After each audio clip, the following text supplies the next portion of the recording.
The twin suns of Zarnok burned high above the open market. The heat made the stone streets shimmer, and the smell of roasted meat, dry spices, and sour smoke filled the air. But Sira didn't notice the smells. She only felt the sharp pain in her belly. It had been 3 days since she had eaten anything. She walked slowly like a shadow between market stalls. Her skin, light blue and covered in soft scales, was cracked from dehydration. Her robe was torn, and her long black hair was stuck to her face with sweat. The food was right there. A small cart stood unattended for just a moment. A dry loaf of bread sat on top. It looked old. No one would miss it. Her fingers twitched. Her stomach growled. And then, without thinking, Sira snatched the bread and ran. But she didn't get far. A loud voice roared behind her. "Thief!" The crowd turned. 3 guards with metal helmets and sharp shock spears chased her. Sira tried to run faster, but her legs were weak. She tripped, hit the ground hard, and the bread rolled away. Within seconds, the guards were on her. They yanked her up by her arms. One guard raised his shock spear. The law is clear. Thieves lose a hand. If they run, they lose the whole arm. Sira didn't scream. She didn't fight. She just looked down at the ground. She had no strength left. Maybe this was better than starving. A circle formed around them. The crowd watched with cold eyes. Some whispered, others laughed. No one helped until a voice spoke. "Let her go." The crowd turned again. A human man stood just outside the circle. He wore dusty work clothes, his hands dirty with machine oil. His name was Jonas Vale, a mechanic who repaired old ships and scrap bots. The guards looked at him. "Human. This is not your concern." Jonas stepped forward slowly. "She took 1 piece of bread. I'll pay for it." The guard laughed. "This is Zarnok. The law doesn't care about your credits." Jonas didn't move.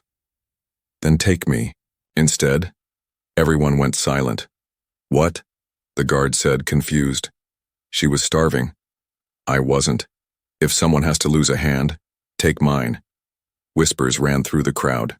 No one had ever seen this before. A human protecting an alien thief. The lead guard's face twisted. "You'd risk your body for her?" Jonas looked at Sira. She was staring at him like he was mad. He didn't know her. He didn't even know her name. But he nodded. "Yes, I would." The guards were angry but unsure. Then, from behind the crowd, an older alien merchant stepped forward. "Enough," he said. "We all saw her take 1 stale loaf.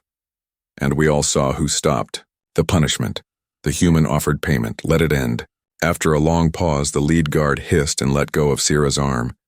"Then she's yours now, human. Her crimes are on your head. If she steals again, you both suffer." Jonas nodded. The crowd slowly broke apart. Some shook their heads. Some spat. But others stared in silence. Sira tried to stand, but her legs wobbled. Jonas caught her. "I didn't ask for help," she whispered. "I know," he replied. They walked down the empty road toward the outskirts of the city. Sira limped beside him, clutching the now half-crushed bread. "You're strange," she finally said. Jonas gave a tired smile. "So I've been told." "Why did you do that?" she asked. "You don't know me. I'm no one." Jonas looked ahead. "I've been hungry before, that's all." She didn't speak after that, but in her heart a strange feeling began to grow. A human had saved her, not for a reward, not for control, but just because he understood. She didn't trust him yet. But maybe she would follow. Just for now. Sira sat on a broken stool inside a dusty workshop. The walls were made of old metal sheets. Sparks flew now and then from half-dead machines. The smell of oil, rust, and burnt wires filled the air. It was noisy, hot, and cramped. But it was safe. She still held the crushed bread in her hands, her fingers trembling. Her arm ached from where the guard had grabbed her. Every time she closed her eyes, she saw the spear again. She could almost feel it cutting into her skin, and then him, the human. Jonas. He was across the room now, working on a broken hover drone. He hadn't spoken much since they arrived, just pointed to the stool and said, "Sit." Why had he helped her? It made no sense. Humans were supposed to be cold, selfish, dangerous. That's what the elders told her long ago. But this one offered his own arm to save her? She stared at him for a long time. "You didn't have to do that," she finally said. Jonas kept his eyes on the drone. "I know. Do you always rescue thieves?" "Nope." Clang. "Just the hungry ones." Sierra didn't know whether to laugh or cry. "You'll get in trouble. Everyone saw what happened." Jonas wiped sweat from his forehead. "I already am in trouble. Helping you just made it interesting." Sierra frowned. "Why?" Jonas finally looked up, his eyes calm but sharp. "Because I know what it feels like when no one helps, when people just walk past." Sierra looked away. She had seen that too, back when her home was bombed during the colony wars, back when she lost her family. Everyone walked past then too. She didn't even have time to bury her mother. She thought of the gang who kicked her last week for asking for scraps. She thought of the empty nights under broken rooftops. And now, this human offering kindness when he had nothing to gain. "Strange creature," she muttered. "I get that a lot," Jonas replied with a smirk. Later that evening, Jonas opened a metal box and handed her a clean bandage and a small bottle. "For the bruises," he said, "and the scratches." She took it slowly, unsure. "No poison." "Promise," he added, raising an eyebrow. Sierra rolled her eyes but didn't smile.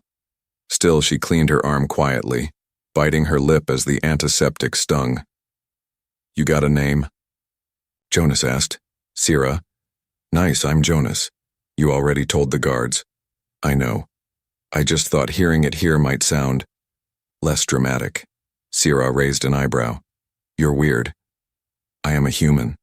That time she almost smiled. Almost. That night, Jonas offered her a small mat near the back wall next to some stacked boxes. "Not a palace," he said, "but the roof doesn't leak much." Sierra looked at the corner. She had slept on stone, metal, and even garbage before. This felt like a royal bed in comparison. She laid down slowly, pulling a thin old blanket over herself. Her eyes grew heavy, but her mind didn't rest. What was this man's game? No chains, no orders, no price, just help. Was he lonely or broken or kind? That word didn't exist in her world anymore. It had died a long time ago, somewhere in the flames of war and hunger. Maybe this was a trick. Maybe she'd wake up to find herself sold or worse. And yet, for the first time in months, she slept without shaking. In the early morning, Jonas stood near the door drinking a hot cup of caf. Sierra woke to the smell and slowly sat up. "You snore," he said. She blinked. "No, I don't." "You do. Like a dying engine." Sierra threw a small bolt at him. He dodged. Then she noticed something strange. Her bread was gone. "Where is it?" she asked, panicked. Jonas pointed behind her. On a small tray lay a warm bowl of soup, a piece of fresh bread, and a glass of clean water. Sierra froze. "I traded some parts for food," he said. "Eat before it gets cold." "Why?" she asked again, softly this time. Jonas looked at her with tired eyes. "Because someone should have done it for me, back when I needed it." The wind howled outside, like a wounded beast. Rusted metal roofs clattered and sand scratched against the workshop walls. Inside the shed, the lights flickered now and then, but the warmth of the small space held steady. Sierra sat in the far corner, wrapped in the old blanket Jonas had given her. Her fingers, long and scarred, gripped a warm mug. The soup had filled her belly, and for the first time in weeks she wasn't cold. She wasn't hungry. She wasn't afraid. But she wasn't at peace either. Across the room, Jonas worked under a hanging lamp, fixing the leg of a damaged walker bot. Sparks flew, and the smell of burnt circuits filled the air. He didn't speak much, just worked, focused, calm, like he'd done this 1,000 times before. Syrah's eyes followed his hands. They were not soft like other humans she had seen before. His hands were strong, rough, and marked with burns and grease. They reminded her of her father's hands, before the war took him away. She shook the thought out of her mind. This was just one night. She wouldn't stay. She couldn't. A loud pop made her flinch. Jonas cursed under his breath. Old coil blew again, he muttered. He wiped his brow and turned toward her. You okay? Syrah nodded quickly. Yes. He stared at her for a second, then walked to a shelf and pulled out a small metallic cube. Here, he said, handing it over. She looked at it, confused. What is it? Heatstone. Old tech. Just twist the top. She turned it slowly. The cube glowed faintly and warmed her fingers. Her eyes widened. It's beautiful, she whispered. Jonas shrugged. It's junk, but warm junk. Syrah smiled for the first time. A real, tired, quiet smile. As night grew deeper, Syrah walked slowly around the workshop, exploring. She saw strange tools, half-broken machines, a shelf full of old books written in human standard. A dusty photo sat tucked between two gears. Jonas as a young boy standing beside an older woman. Your mother? She asked softly. Jonas looked up. Yeah, she raised me alone. Earth was rough then. What happened to her? He hesitated. Disease. I was 12. Syrah said nothing. She simply nodded. He didn't ask about her family. Maybe he knew not to. Maybe he saw the pain in her silence. Later, she found a small scanner lying under a bench, broken. She turned it in her hands, fingers feeling the cracks. I can fix this, she said quietly. Jonas raised an eyebrow. You know tech? I was trained to repair drones during the border wars. Before, she trailed off. Before they left you to starve, he finished for her. Syrah didn't speak. She just sat at the bench, took the scanner apart, and started working. Her hands moved fast with memory instead of thought. For a moment, she forgot she was a thief, a fugitive, a stray. She was a builder again. Minutes passed. Then an hour. The scanner lit up with a soft beep. Jonas whistled. Impressive. Syrah gave him a small nod. Just old muscle memory. You could make real money with skills like that. No one hires ghosts, she said. He tilted his head. You're not a ghost. You don't know what I've done. Don't need to. Why not? Jonas paused. Then he said, because you're fixing things instead of breaking them. That silence again. And in that silence, something shifted. Later that night, Syrah tried to sleep, but her mind was restless. She curled up near the workbench, the heat stone beside her. Her thoughts circled like dust devils. Would she be safe here? Could she trust this strange man? She had trusted once before, long ago. A promise from a commanding officer, a chance to escape. It ended with blood and fire. She whispered to herself. In her own language, a lullaby her mother once sang. The notes trembled in the air like broken wings. Jonas, still awake, heard it. He didn't say anything. He just looked over and watched her eyes slowly close. Then, quietly, he turned off the lamp and lay down on the cold metal floor. No chains, no locks, just two strangers. One wounded by hunger, the other wounded by memory. Under one roof. Morning. But the market felt different. There was no joy in the air, no laughter, just whispers. Vendors looked over their shoulders. Customers walked quickly, eyes down. And in one corner of the market, a stall stood empty. Its front smashed, its shelves broken. Burn marks covered the stone wall behind it. Jonas's name was written there, but not with paint. With fire soot. At the edge of the market, two alien merchants whispered behind their carts. He protected a thief. She's one of them. The border rebels. I recognize her kind. A human risking his name for that? Maybe he's a traitor. Maybe worse. Maybe they're planning something. Jonas didn't know any of this when he walked into the market. He had a small bag in hand filled with old metal pieces he hoped to trade for food and fuel. But as he stepped onto the stone path, everyone stopped talking. He felt it immediately, the weight of their stares. He nodded politely at a vendor. The vendor turned his back. He offered spare bolts to an old recycler. The recycler shook his head. We don't trade with humans who take in criminals. Jonas paused. She was starving. Then let her starve like the others. Jonas clenched his jaw but said nothing. He turned away. Back at the workshop, Sira was cleaning tools. Her hands worked fast, but her eyes kept drifting to the door. She had heard the shouting earlier, seen the smoke. When Jonas entered, his shoulders low and his bag still full, she knew. They won't trade with you anymore, she said. He placed the bag on a table. No. They're blaming you for helping me. He nodded slowly. Sira stood up. Then I'll leave. No. You'll lose everything if I stay. I already have, Jonas said, sitting down. What's one more broken thing in a shop full of broken things? That sentence hit her harder than she expected. That evening, they heard footsteps outside.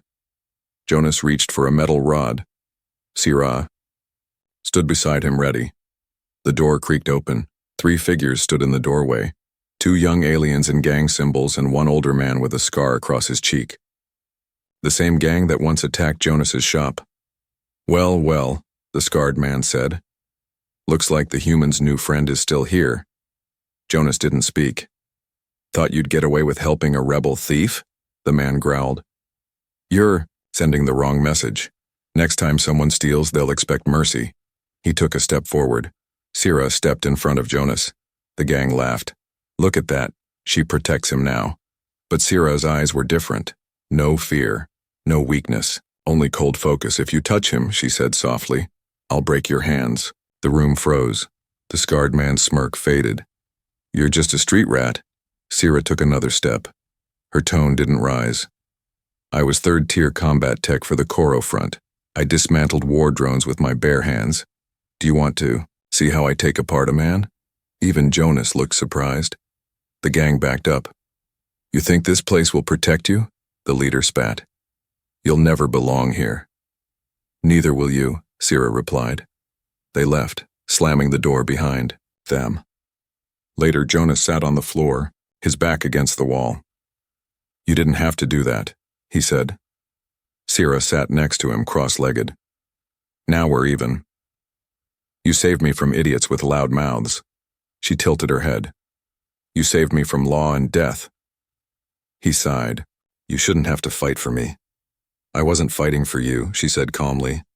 I was fighting for the only roof that hasn't thrown me out. The lights flickered again. Outside, the city kept whispering, but inside that little shed, something had changed. 2 people who had nothing now had each other. The junkyard, outside the city gates, was wide and dead.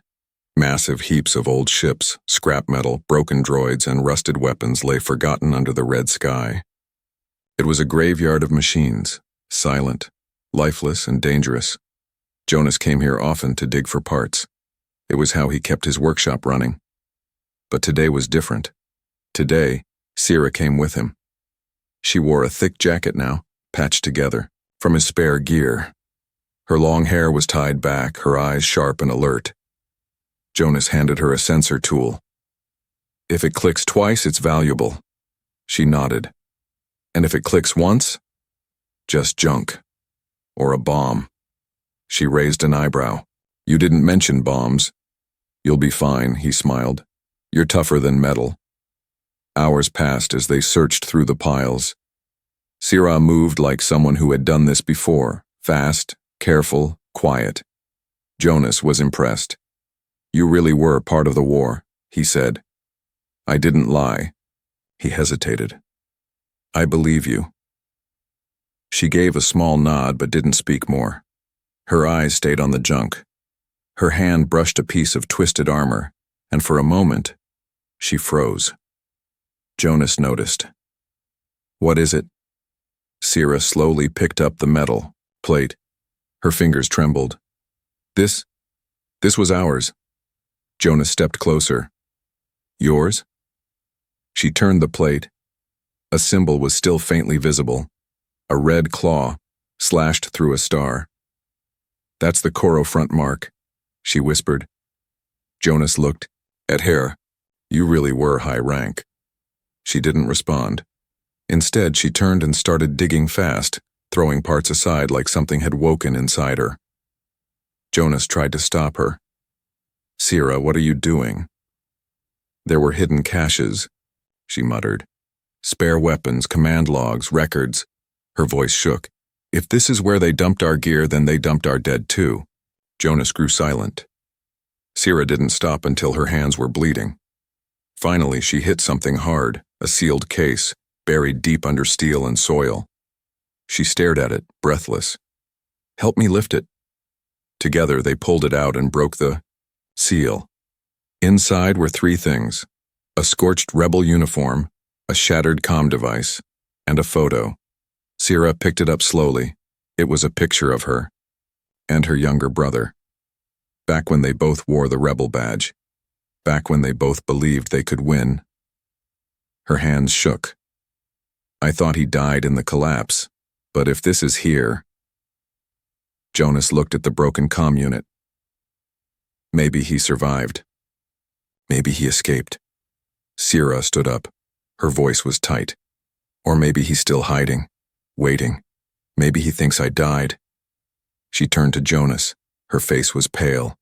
"I have to find out. I have to know." That night back at the workshop, Sierra sat with the old photo in her hands. Jonas sat beside her, silent. Then he spoke gently. "You've been alone for a long time." She nodded. "Hope is a painful thing." "Not always." She looked at him. "Why are you still helping me, Jonas?" He leaned back against the wall. "Because maybe I'm not just helping you." She stared at him, confused. "Maybe you're saving me too." A long silence passed. Then Sierra whispered, "If I find him, if he's alive, I'll leave." Jonas didn't react right away. Finally, he said, "Then let's find him." Her eyes widened. "You'd come with me?" "I'm already marked by this world," he said. "Might as well go where someone needs me." Sierra looked down at the photo again. For the first time, her heart dared to feel something more than survival. It dared to feel hope. The storm came fast. Dark clouds rolled over the junklands like angry beasts. Lightning flashed behind the broken towers and acid rain began to fall in short, heavy drops. Inside Jonas's workshop, the roof shook, but it held. But danger was not in the sky, it was coming from the street. Sierra had been checking the broken comm device all morning. Jonas helped her rewire it with parts from the scanner she fixed earlier. They were close, so close to accessing old Koro rebel signals. But then the alarm buzzed, a soft but sharp sound from the door panel. Someone had crossed the perimeter. Jonas stood. "That's not a vendor." Sierra moved to the window and froze. "It's them." Outside, the same gang that threatened Jonas earlier was back, but they weren't just 3 this time. They were 9, and this time, they had weapons. Jonas, back toward the workbench. "I don't want to fight." "Doesn't matter," Sierra said coldly. "They want one." He looked at her. "We can run." She shook her head. "Not anymore." Outside, the gang leader, the scarred one, shouted, "Come out, mechanic! We warned you. You protect a rebel, you pay her price." Sierra clenched her fists. "They only understand one language." She walked toward the door. Jonas grabbed her arm. "Wait, are you sure?" She looked at him, eyes glowing with something fierce. "This place, this piece, you gave it to me. I'll protect it now." Jonas let go. Sierra stepped out, bare-handed. Rain soaked her shoulders, but she didn't flinch. The gang laughed. "Look, at her, the famous rebel warrior. What now, little lizard?" Sierra didn't answer. She moved. In a blink, she slammed her foot into the nearest thug's chest. He flew backward into a pile of scrap. Before the others could react, she rolled low, grabbed a metal pipe and cracked it across another one's leg. Bones snapped. Screams followed. The gang leader rushed forward with a stun rod. "You'll regret this." Sierra ducked under his swing, twisted his arm, and disarmed him in one fluid motion. The rod sparked on the ground. Jonas watched from the doorway, stunned. She moved like wind and lightning. Every step had purpose. Every strike was clean. She wasn't just surviving now, she was defending. 3 thugs grabbed pipes and circled her. Sierra backed toward the wall. Jonas ran out, holding his welding torch. "Hey!" He swung it wildly, catching one thug on the arm. The man howled and dropped his weapon. "Not bad, human," Sierra said, smirking. "Don't get used to it," Jonas panted. "I'm still not a fighter." She kicked the last attacker in the face, knocking him flat. Soon, only one man stood. The leader. He spat blood and glared. "You'll regret this. The city will know. You'll both be marked." Sierra stepped forward, her voice like ice. "Let them know." She picked up his rod, turned it off, and threw it at his feet. "I'm not hiding anymore." When the gang limped away, Sierra turned to Jonas. His face was pale, breath heavy, but he was smiling. "That was terrifying," he said.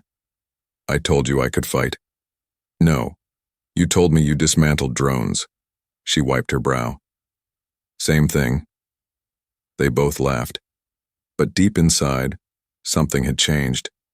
Sierra had spent years running, hiding, starving. Today, for the first time in a long time, she stood her ground, and not for herself. For him. That night, as they patched the walls and reset the alarm system, Sierra paused. She looked at Jonas and said, "You gave me food, shelter, safety, things no one gave me when I was hunted." Jonas shrugged. "You earned them." "No," she said. "You believed I could earn them. That's different." He turned to her. "Do you still want to find your brother?" "Yes." "Then tomorrow we go searching." She smiled faintly. "And if the world comes after us?" Jonas reached for a wrench. "Then I hope you remember how to fight." The sun rose slowly over the ruins of the outer zone. A soft orange light bathed the broken junk towers and rusted metal walls of Jonas's workshop. The wind carried the smell of warm earth and sparks from the night's repairs. But inside the shed, the air was filled with something different. Hope. Jonas packed. The last of his supplies, tools, water packs, energy cells, and 2 recharged comm devices. Sierra stood at the table, carefully folding the old photo of her and her brother into a metal case. "You don't have to come," she said again. Jonas didn't answer right away. He placed a small shock blade in his belt and looked at her. "I already told you I'm not staying behind." Sierra tilted her head. "Why?" He smirked. "Because this isn't just your fight anymore."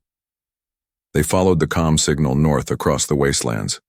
For 2 days they crossed silent valleys of broken machines and empty watchtowers. Sierra led the way, her old war instincts guiding their path. Jonas followed, fixing drones and scanning for traps. At night they camped under old satellite dishes and broken sky rails. They shared food, stories, and quiet. Each night, Sierra spoke more.